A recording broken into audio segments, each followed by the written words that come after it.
नमस्कार। आप सब देख रहे हैं बाहु एक्सप्रेस और मैं हूं आपके साथ ऋतिका। जम्मू कश्मीर की बात की जाए तो यहाँ से बहुत से ऐसे स्टूडेंट्स हैं जो कि अपनी इंटर्नशिप्स के लिए या अपनी स्टडीज के लिए जम्मू कश्मीर से बाहर, चाहे दिल्ली हो चाहे मुंबई हो, ऐसी जगहों पर अपनी पढ़ाई मुकम्मल करने के लिए जाते हैं। लेकिन हमेशा कोई ना कोई ऐसी जानकारी मिल पाती है कि जहाँ पर जम्मू कश्मीर के स्टूडेंट्स के ऊपर हमला किया जाता है, चाहे वो यूनिवर्सिटी कैंपस से हो चाहे हॉस्टल से हो। या क्योंकि ये जानकारी जो है वो मिल पा रही है जहां पर एक कश्मीरी छात्रा जो कि दिल्ली में अपनी इंटर्नशिप के लिए गई थी, नर्सिंग की इंटर्नशिप वो दिल्ली में कर रही थी। जब वो अपने पेइंग गेस्ट से यानी कि अपनी पीजी से जो है वो एक जगह जाने के लिए ऑटो लेती है और ऑटो वाला जब उसे उसकी मंजिल तक, डेस्टिनेशन तक पहुंचा देता है, तो उसके बाद जो है वो उस बच्ची के ऊपर, जो स्टूडेंट है जो जम्मू कश्मीर से दिल्ली में पढ़ने गई है, तो उसके ऊपर तेजधार हथियार से हमला किया जाता है। जिस तरह से पुलिस ने अपनी जानकारी दी है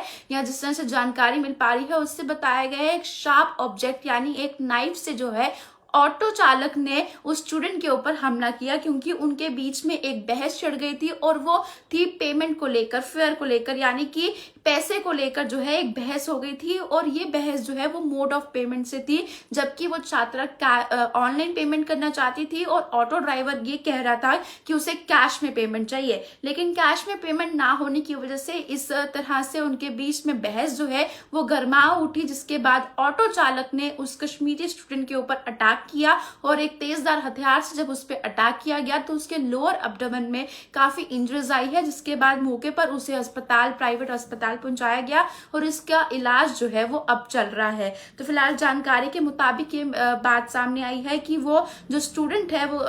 22 ईयर्स ओल्ड है जिसे अटैक किया गया है, तो उसका नाम जो है वो महरीन रियाज बताया जा रहा है। और पुलिस की मिली जानकारी के मुताबिक मैंने आपको पूरी जानकारी दी है कि ये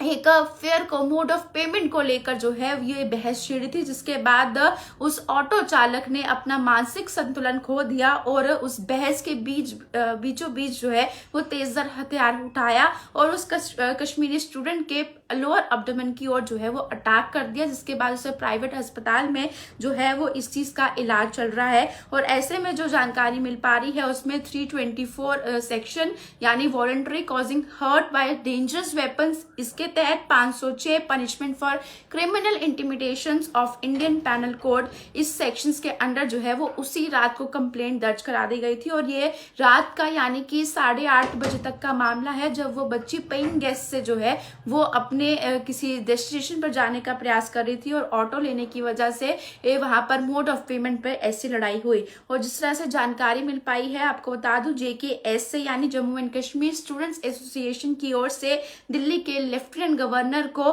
कहा गया है इस मामले में जो है वो इंटरवीन किया जाए और उस ऑटो चालक को आइडेंटिफाई किया जाए और आइडेंटिफाई करने के बाद जितनी सेक्शंस के तहत बताया गया है उसके ऊपर वो सेक्शंस लगाई जाए और उसे सजा दी जाए। क्योंकि जब बच्चे बाहर पढ़ने जाते हैं उनके पेरेंट्स जो हैं बहुत अरमानों से उन्हें बेचते हैं, और ऐसे में अब ऑटो लेना भी कहीं ना कहीं स्टूडेंट्स के लिए जो है वो खतरे से खाली नहीं है, क्योंकि ऑटो चालक अपना मानसिक संतुलन खो देते हैं और एक शॉर्प ऑब्जेक्ट से जो है वो बच्चों को अटैक कर रहे हैं, जहां पर उन्हें इंजरीज आ रही हैं और उन्हें अस्पताल तक पहुंचने की नौबत जो है वो बताई जा रही है। तो फिलहाल ये जानकारी जो है वो दिल्ली से आ रही है, जहां पे कश्मीरी छात्रा के ऊपर ऑटो चालक ने तेजधार हथियार से वार किया है। आप लोग अपनी राय कमेंट बॉक्स में रखना ना भूलिएगा और साथ ही साथ देखते रहिए बाहु एक्सप्रेस।